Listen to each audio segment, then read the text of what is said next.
En conexión a nuestra próxima invitada, entrevistada, que es Lucía Alvite Sosa, es socióloga, docente, activista feminista y política peruana, y queremos hablar con ella.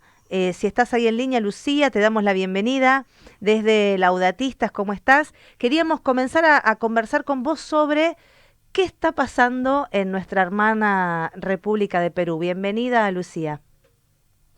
Hola, ¿cómo están? ¿Qué tal? Bueno, primero muchas gracias por la invitación, por el interés sobre lo que está pasando aquí desde el medio que ustedes dirigen, que lo conozco además desde hace varios años y que sé que tiene un gran significado allá.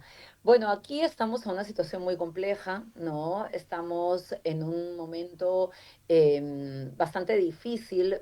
Afrontamos una elección que es una elección absolutamente sui generis porque no era una elección ni un proceso electoral en el marco de un contexto democrático, en el marco de un contexto de separación de poderes del Estado, en el marco de un contexto de transparencia de las instituciones.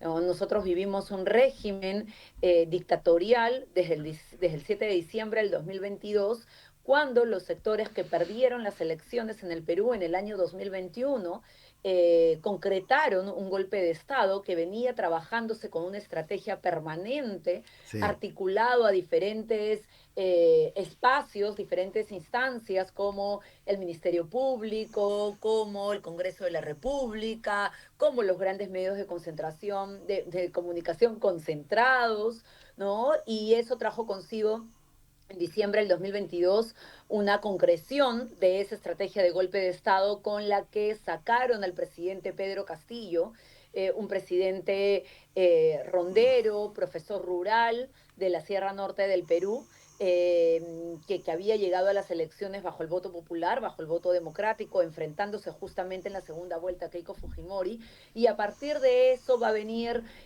una respuesta a la crisis política que tenía el Perú, pero desde los sectores de la ultraderecha, desde los sectores conservadores, ¿no? Desde los sectores antidemocráticos, ¿no? En ese marco, a partir de ello, no solamente ha habido, que podemos conversarlo también, violaciones a los derechos humanos, ejecuciones extrajudiciales, criminalización de la protesta, sino también la cooptación total de instituciones.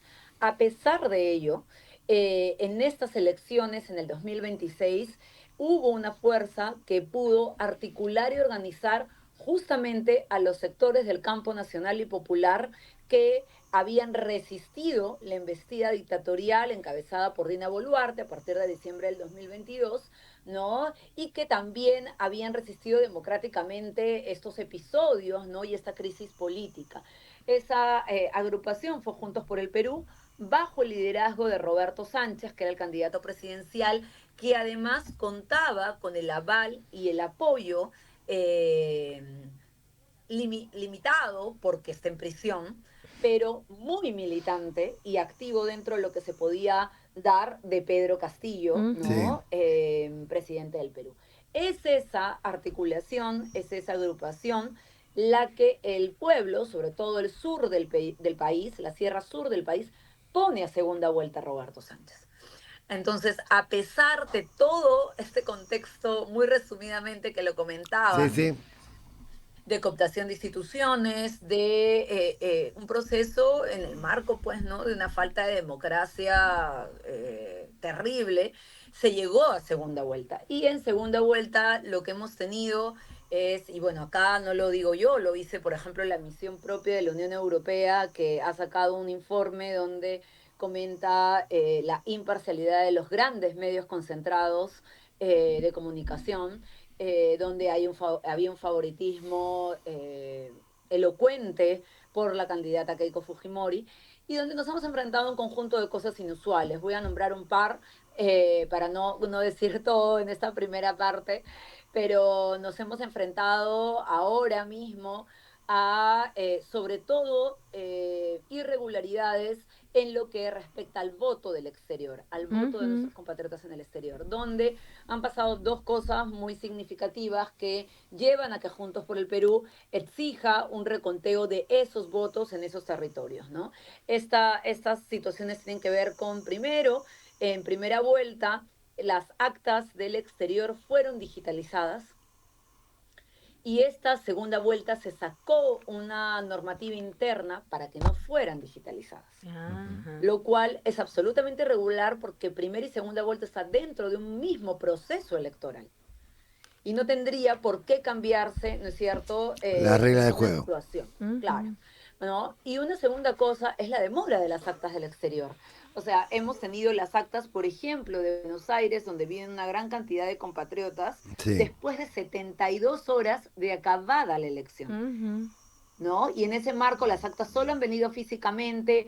Hay obviamente una inquietud por la cadena de custodia de esas actas electorales, y son situaciones que llaman la atención porque quien ha ganado en el territorio peruano, de acuerdo al conteo oficial, Es Roberto Sánchez.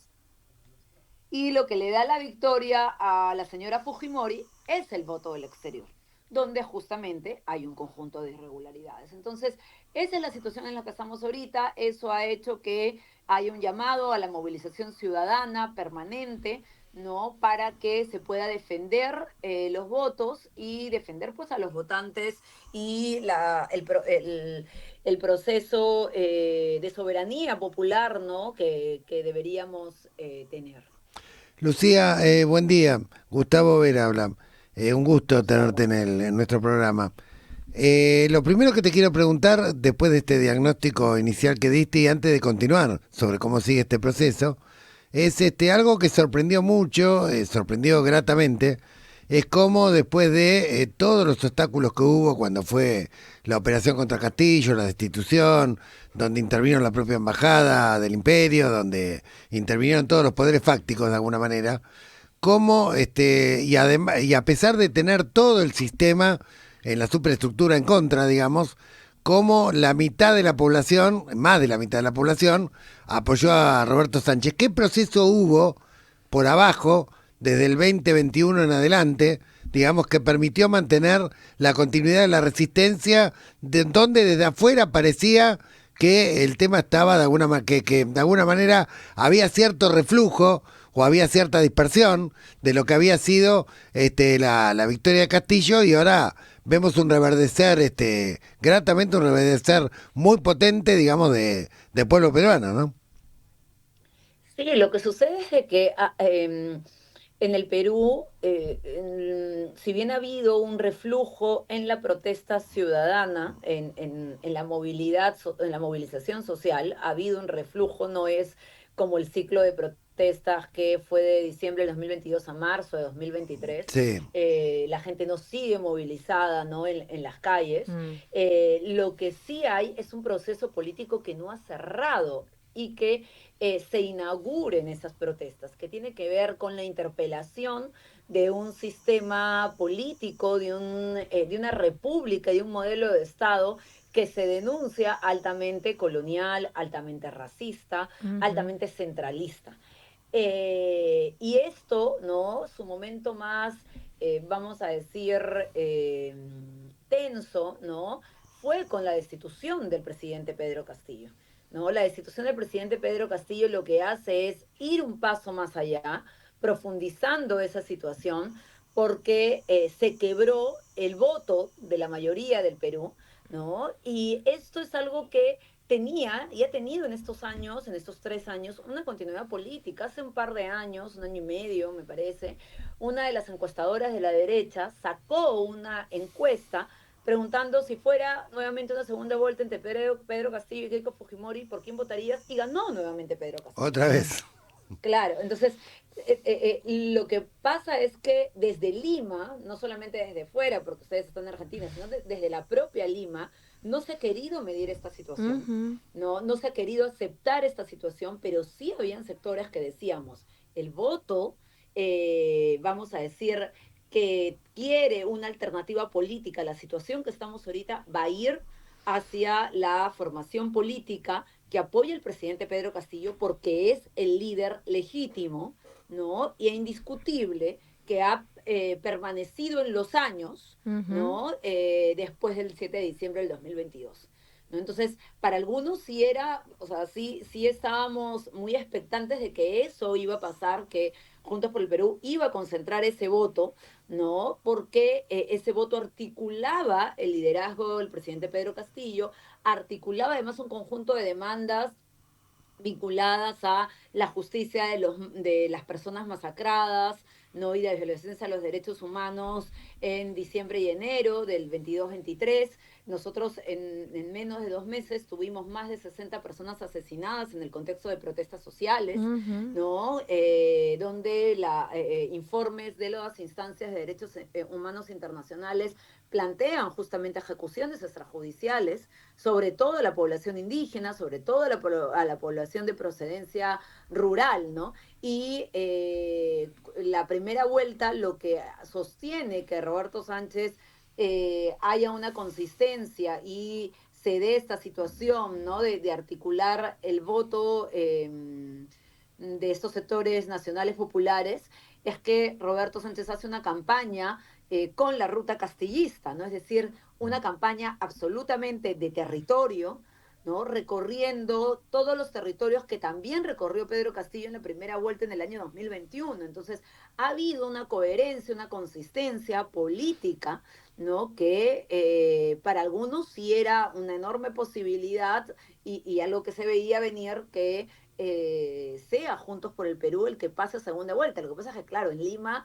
y Lima es muchas veces quien exporta la noticia, Claro, esto no era evidente, ¿no? claro, No era tan claro. evidente, ¿no? Y lo que querían, y lo lucharon hasta el final, era una segunda vuelta entre dos derechas, entre la derecha de Keiko Fujimori y la derecha de López Aliaga, que hasta ahora siguen una pataleta de fraude, ¿no? Ujú. Lucía, continuando con esta línea, algo breve para completar, ¿no? Porque nosotros desde fuera del Perú, digamos, que también tenemos lo nuestro acá, te quiero decir, Claro. bueno, lo que vemos es que en la última década, en este afán y sobre todo profundizado, ¿no?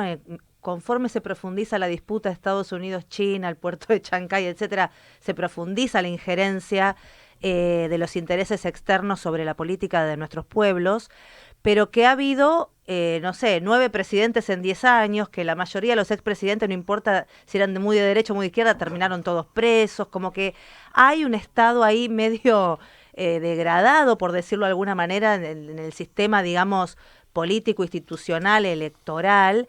Y por otro lado, el compañero Sánchez pasó a segunda vuelta, pero con una dispersión de listas que vos llegás en realidad con un nivel de votos en realidad nominalmente pequeño, ¿no? Entonces, esto me parece dar la idea de que está todo esto que vos decís, que a nosotros escuchándote nos da muchísima esperanza, pero está faltando todavía, digamos, este despertar y esta reorganización del pueblo para dar esa estocada final y lograr un cambio. ¿Cómo estás viendo en el estado del proceso, digamos? Porque una cosa es ganar por 1000 votos la elección y otra cosa es después poder sostenerlo desde el pueblo, ¿no?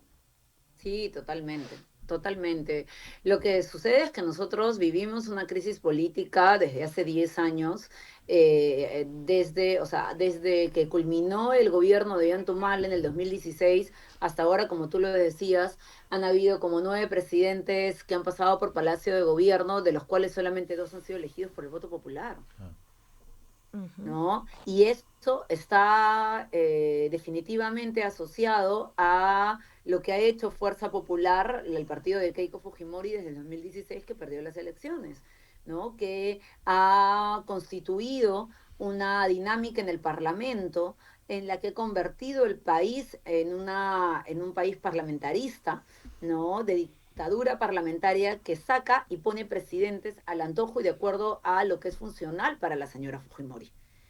Y lo que sí es importante decir en torno, que esto más allá de la explicación que estoy dando, tiene que ver con la caducidad de un modelo económico y de un modelo político, porque lo que causa esta situación política es el modelo económico, donde Claro. se ha erigido un Estado que prácticamente es un aparato funcional al de las grandes empresas, al de los grandes intereses, básicamente una mesa de partes, ¿no?, del sector privado, acotándolo, minimizándolo, y en ese sentido, ¿no?, los sectores políticos que tendrían que representar a mayorías ciudadanas dentro del Parlamento, dentro del Ejecutivo, ¿no?, lo que hacen es una competencia vinculada a grandes negocios, vinculada al dinero que pueden tener y con lo que pueden ejercer una mejor campaña, pero no a una representatividad política de amplios sectores.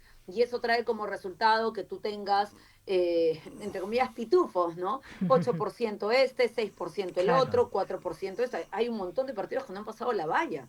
Claro. ¿No? Que han quedado con 2, 3%, 1%. El pueblo también ha castigado a partidos millonarios que estaban dentro del Congreso de la República, como Podemos, como Alianza por el Progreso, vinculados además a magnates económicos en el Perú, ¿no? Que no les han dado ni un voto, ¿no? Entonces, es una situación de crisis profunda que no es separable, que es indivisible con la crisis económica y este modelo que ha hecho agua en todas estas décadas, ¿no? Entonces, en ese proceso es que ahora estamos en otro momento, ¿no?, donde se estaría consolidando si la señora Keiko, mediante argucias, logra la victoria, ¿no? Una victoria que no está, no tiene una base, pues, ¿no?, real, no democrática.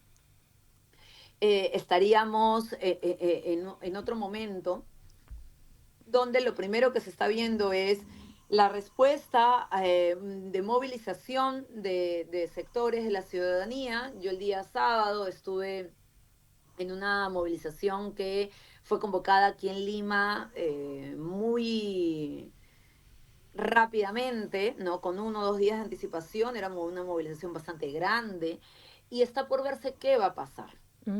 Claro, porque Está por ahora verse qué va a pasar. tenemos entendido que lo que terminó fue un conteo provisorio, que hay una diferencia entre 4.500 y 18.000 votos, que hay una impugnación a votos en el exterior, particularmente en las mesas de Estados Unidos y otras que también se pudo haber manipulado al no digitalizar el voto, y que por otro lado hay que revisar algunas actas internas. Por lo tanto, matemáticamente todavía las chances de que Roberto Sánchez pueda de alguna manera hacer valer la verdadera votación del pueblo existen. Sí, Ahora, ahorita los personeros están trabajando, el equipo legal, técnico que está en la defensa del voto está trabajando. Hay también una cuestión económica concreta porque impugnar las actas tiene un costo muy elevado, muy elevado. Hay una colecta nacional que se está haciendo de Juntos por el Perú para esto, porque hablamos de millones de soles. ¿No? O sea, el Mirá. partido, No te es pregunto, Lucía, porque acá es diferente. ¿El partido que impugna actas tiene que pagar dinero para impugnar? Ah, ok, mirá qué interesante. sí. Claro, no, acá Y la claro, impugnación es parte del proceso. No, el que impugna porque supone que hay algo incorrecto, no debe pagar nada claro, para no, tiene hacerlo. una tasa que pagar que es muy alta, Ujú. que por ejemplo la señora Keiko Fujimori está impugnando miles de votos en Puno, ¿no? claro, Claro, claro. Que es no donde se les Roberto ocurrió acá Sánchez todavía. Y saca un Lucía, 60% Lucía, prácticamente. ¿qué papel está jugando ahora el hecho de que ahí esté el puerto de Chancay y que en estos momentos Estados Unidos esté replegándose sobre América y tratando de alguna manera de impedir que China ingrese por cualquier vía? ¿Qué papel juega esto en la dinámica de la política en Perú? Bueno, definitivamente la candidata de los Estados Unidos, ¿no? Del imperio es Keiko Fujimori, ¿no? Definitivamente. Hay niveles de injerencia que son altísimos en nuestro país, ¿no? Una delegación de la Embajada norteamericana estuvo días antes del proceso electoral de segunda vuelta en el Jurado Nacional de Elecciones, o sea, por Ah, favor. directamente. No, claro, o sea, acá vienen como con sus misiones observadoras, pero no observan lo que sucede en su país, en las mesas donde está votando la población peruana. No hay ninguna Evidente. observación, no hay ninguna trazabilidad, no hay ni por favor, o sea, es ¿no? La injerencia es total. Alevosa. Obviamente hay una disputa, lo que se vive en la geopolítica internacional tiene la expresión de nuestros pueblos de manera clara y una expresión que ahora está teñida por la agresividad norteamericana para mantener dentro de la crisis en la que está en el juego internacional, entre comillas, su patrio trasero, ¿no? Ellos Claro. quieren seguir teniendo la subalternidad de América Latina dominada por sus intereses. Y en ese sentido, aquí el Perú no es una excepción, todo lo contrario. Además, aquí, como bien ustedes dicen, está en juego el puerto de Chancay, que además, ¿no? El candidato Roberto Sánchez es quien lidera en el Congreso de la República la comisión que da seguimiento al puerto de Chancay. Ah, mirá. ¿No? Entonces, evidentemente, la propuesta, además de Juntos por el Perú, es una propuesta que plantea un tema de soberanía, Claro. de autodeterminación de los pueblos, ¿no? De que las relaciones internacionales tienen que ser guiadas por los intereses del pueblo peruano, no por los intereses, ¿no es cierto?, de un país, de otro país. Entonces, es parte también de la disputa, ¿no? que hay en el Perú en estos momentos, ¿no? Como en todos nuestros países.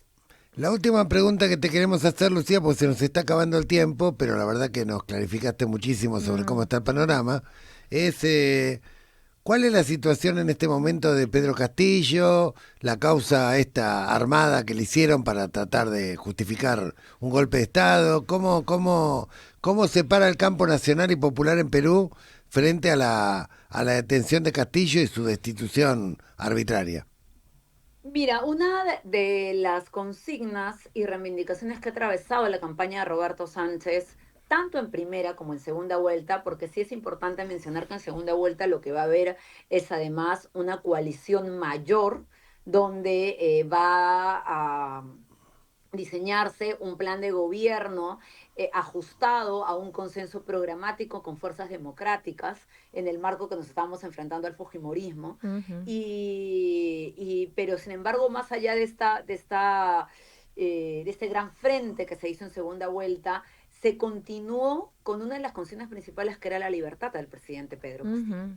El presidente Pedro Castillo es el primer preso político del régimen dictatorial, Claro. ¿no? Un preso político, además, que siendo presidente de la República fue intervenido por vehículos policiales apuntándolo a él, a su esposa y a su menor hija, ¿no? En una foto muy dolorosa, muy dramática, que yo creo que fue parte de lo que justamente hizo que la gente empezara a movilizarse, ¿no? Porque lo que ha pasado con Pedro Castillo en concreto es un disciplinamiento para el pueblo peruano. Claro. Es decirle, si tú llegas ahí, ¿no? Esto es lo que te va a pasar. Entonces, la situación del presidente es una situación muy compleja. ¿Por qué? Porque si se concreta, ¿no? Esta,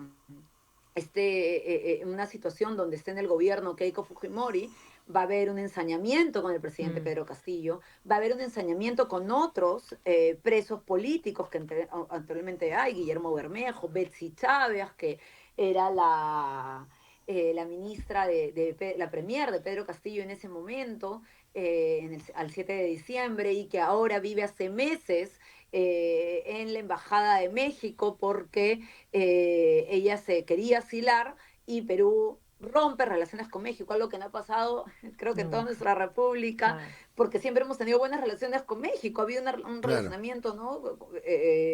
Absolutamente fraterno, ¿no? Entonces ella es parte, bueno, de lo que ha hecho todo este régimen, ¿no? Entonces, son tiempos muy complejos en ese sentido, ¿no? Ahora, para darles una información que expresa mucho, ¿no? En medio de la segunda vuelta, en medio de la disputa del voto, Keiko Fujimori dijo, o sea, podría evaluar indultar a Pedro Castillo. Ujú. Mira. Yeah. Y Claro, claro, obviamente dijo eso porque estaba peleando el voto, claro, Voto a pero claro. para que voto. nos demos cuenta de lo que significa, ¿no es cierto? La La presión importancia social. y la relevancia. Sí, sí, ¿Ah? sí. Claro. Nos quedó clarísimo, Muy te bueno. vamos a volver a contactar, Lucía. Estamos muy satisfechos con esta entrevista porque acá obviamente se sigue muy atentamente lo que está ocurriendo en los países hermanos de Bolivia, la resistencia, las elecciones en Perú, ahora también en Colombia, porque está mostrando de alguna manera un despertar mancomunado después de un periodo de relativa oscuridad que atravesamos con cierto auge derechista. Y bueno, y es una expresión de resistencia grata el hecho de que, a pesar de todo lo que ha sufrido el pueblo peruano, haya llegado al balotaje, haya ganado la elección. De hecho, si no se tuvieran en cuenta todos estos elementos fraudulentos que se utilizaron, a contramano de todo el aparato, digamos, y del imperio que trataron de, obviamente, de dibujar, digamos, la fuerza popular. Pero claramente el subsuelo de la patria de Perú goza de muy buena salud. Muchísimas gracias, muchísimas gracias. Un abrazo. Gracias, Lucía. Bueno, hemos conversado con Lucía Albites, allí desde Perú. Ella es socióloga y activista política.